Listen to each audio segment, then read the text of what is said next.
Let me ask you a very direct question. Do you think Israel wants to kill innocent civilians? I do. You think Israel genuinely wants to? I do. What evidence do you have of that? The evidence is they are refusing to do special operations and instead are relying on bombing areas where they know civilians are at, and then they'll turn around and say, "Well, Hamas is using them as human shields." So if someone was shooting at you, if someone was, you don't have kids, right? If an armed man grabbed a family member of yours, do you have kids? No, I don't. Oh, do you have? Okay, your mother. You talked about your mother. If an armed gunman grabbed your mother, had a gun to her head, and he is confronted by the authorities, by law enforcement, and the law enforcement, they just decide, you know what? We're not going to negotiate. We're not going to do anything. We're just going to shoot the hell out of both of them. And then they come to you and say, well, your mother, sorry, was a human shield. Would you accept that argument? That's not the question, though. Would you accept that argument? You're making up a random story that my mother is held captive. Hamas using Palestinians as human shields is not a justification to indiscriminately bomb the hell out of that region, knowing full well that the majority of people who are going to end up dying are not Hamas militants who are underground in the tunnels. It's the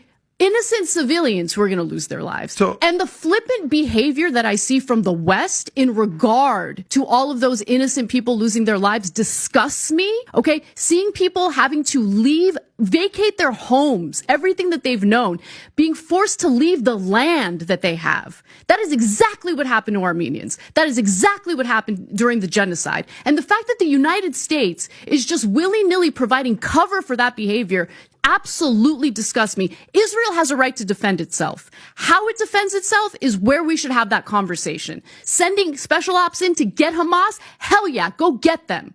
But the idea that all of these innocent kids should lose their lives as a result of this, I don't believe it. I will never support it. And in the long run, that is going to make Israeli civilians less safe, not more safe. It breeds more extremism.